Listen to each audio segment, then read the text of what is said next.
Бүгінгі вағазымызны бір мәгълүм хадистен башлыйсым килә. Күбегез бүгінгі әйтеләсе хадисләрне дә, аятләрне дә һәм галимнәребезнең гыйбарәләрен дә яттан белә.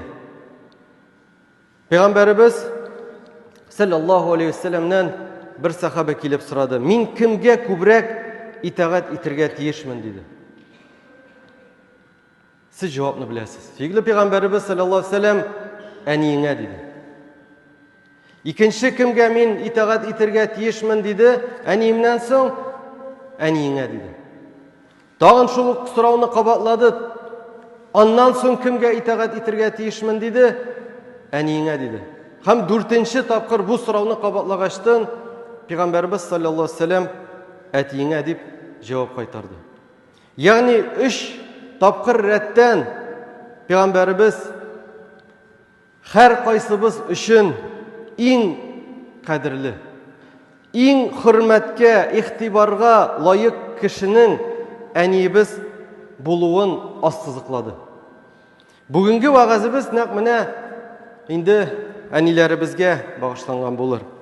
Безгә билгеле, Коръәндә дә, хадисләрдә дә, әгәр дә 3 тапкыр нәрсәдер кабатлана икән, моңа әлбәттә бик зур игътибар бирергә кирәк. Бу әйбергә игътибар итәргә кирәклеге һич кемгә дә, һәрберебезгә дә мәгълүм.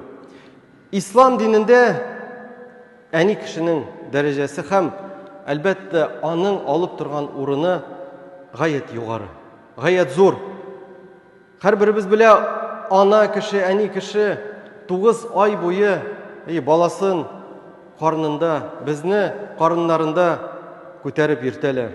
Йөрәк астында йөртәләр, күпме авырлыклар күрәләр. Әле туу да, баланың бу дөньяга килүе дә нинди авырлыклар тудырып килсә, аннан соң аны үстерү, карау, имезү, ашату, төн йокламау, авырган вакытта аның өчен борчылу, инде күп авырлыклар үтеп, аннары соң тәрбияләү, тәрбия бирү, аякка бастыру, инде кеше итим дип күпме тырышлыклар куелган һәрберебез өчен дә. Шул сәбәпле әниеңне рәнҗетү, үпкәләтү, хәтта әтиеңне рәнҗетү, әтиеңне үпкәләтүгә караганда да зуррак гынах. Раббыбыз Аллаһ Лукман сүрәсе 14-нче аятында без кешегә ата-анасына игелек кылырга васыят иттек ди.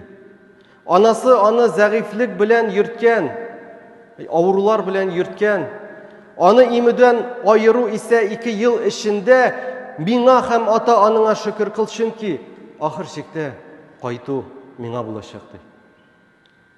Карак җәмәгать, Аллаһ Тәгалә аңа үзенә һәм әти-әни безгә, бигрәк тә әниебезгә шөкерләребезне бер дәрәҗәгә куйды.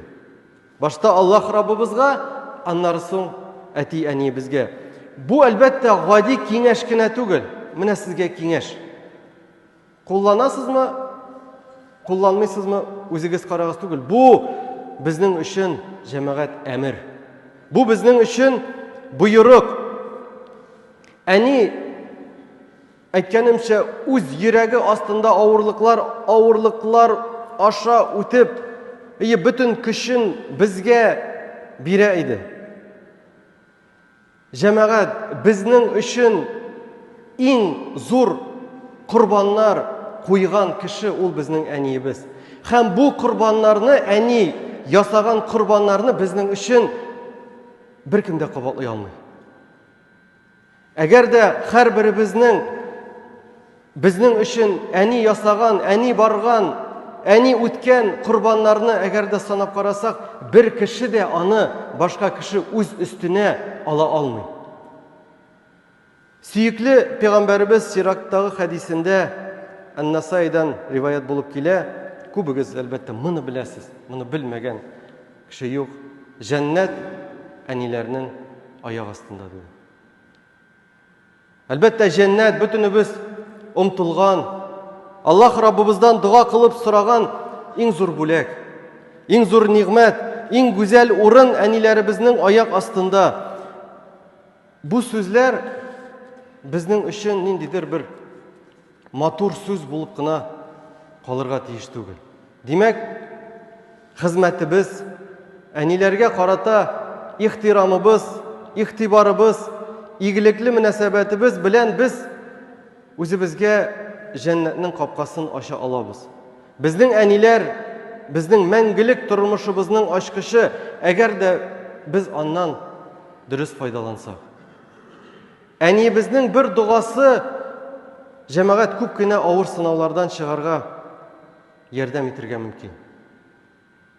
Һәм әнинең бер үпкәсе баласына, инде баласы өчен бик зур кайгыларның башы булырга мөмкин. Имам Әш-Шафиғи рахимахуллах әнисенең үз баласы өчен елагандагы күз яшьләре, әгәр ул бала әнисенә карата игелекле булса, аның өчен җәһәннәм ялкынын сүндерергә мөмкин диде. Бу бер яктан безнең өчен зур юаныч булса, икенче яктан җәмәгать бу кырыс кисәтү. Әнинең мәхәббәт һәм авырту белән тулган күз яшьләре әлбәттә гаять зур көчкә ия. Шуңа күрә һәрберебезнең әниләре бары тик шатлыктан һәм балалары белән горурланып кына еласалар иде.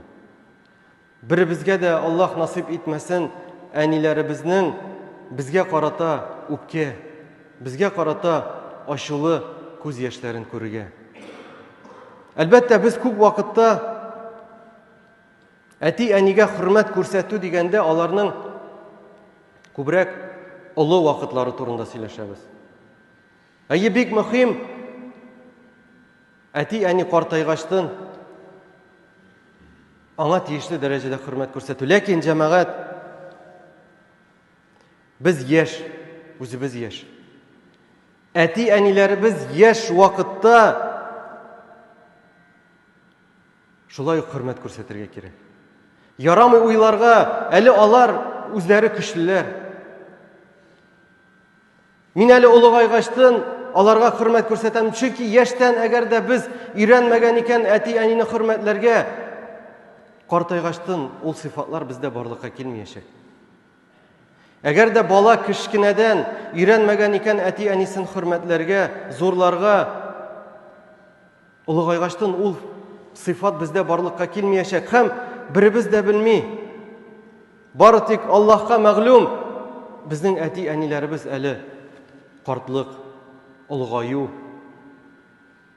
көчсезлек яшенә җитә алалармы, күпме бүген яшьләр яшьтән әти-әнисез калган. Кемнәрнең бүген мөмкинлекләре юк, әтием, әнием дип аларга эндәшергә, телефонны алып, хәлләрегез ничек дип шалтыратырга. Шуңа күрә җәмәгать картлык вакыты гына түгел, яшьлектә дә әти-әнине хөрмәт итү зарури. Зарури кечкенәдән без үзебез дә, әле әгәр әти-әниләребез исән икән, балаларыбызны да хөрмәттә, әти-әнигә хөрмәттә үстерергә тиеш. Имам Аль-Газали, Аллаһ Раббыбыз аннан разый булсын, кем әнисен югалта, шул бөтен дөньяны югалткан кебек булыр диде. Икенче бер насихатендә, ана йөрәге дөньяның бер нинди байлагына да сатып алып булмый торган кыйммәтле хәзинә ул диде. Аны хөрмәт итү Аллаһ ризалыгының ачкычы диде. Әлбәттә, җәмәгать күпме тырышсак та без, күпме сөйләсәк тә әти-әниләргә хөрмәт турында, әти-әниләр каршында бурычыбыз турында, без ул бурычны беребез дә үтәп, дөрес иттереп, игътибар да, хөрмәт тә күрсәтеп, әлбәттә, беребез дә булдыра алмый. Һәм әти-әнинең, бигрәк тә әниләрнең безнең өчен нинди зур дәрәҗә булганлыклары, нинди зур кыйммәткә ия булганлыклары күбебезгә кызганычка каршы әти-әниләребезне озаткачтын аңларга туры килә. Шуңа күрә җәмәгать, әгәр дә әти-әниләребез исән икән, яшьтән, кечкенәдән, Булсыннар алар көчле. Булсын аларның мөмкинлекләре дә, безгә алар булышсыннар, ләкин кичкенәдән без әти-әниләребезне хөрмәтләргә тиеш. Үзебезнең муамәләт белән, үзебезнең елмаю белән, үзебезнең сүзләребез белән аларның күңелләрен канатландырырга, без аларны яратканыбызны күрсәтергә әле безнең мөмкинлегебез бар. Кемнәрнең инде әти-әниләре вафат, инде Аллаһ хузурына күчкән, әлбәттә аларга инде дуа кылып, һәр вакытта да намаз сайын инде алар өчен дуа кылып, Аллаһ Раббыбыз әле узак еллар мөрәҗәгать итеп дугада Аллаһ Раббыбыз яшәргә насыйп итсә иде.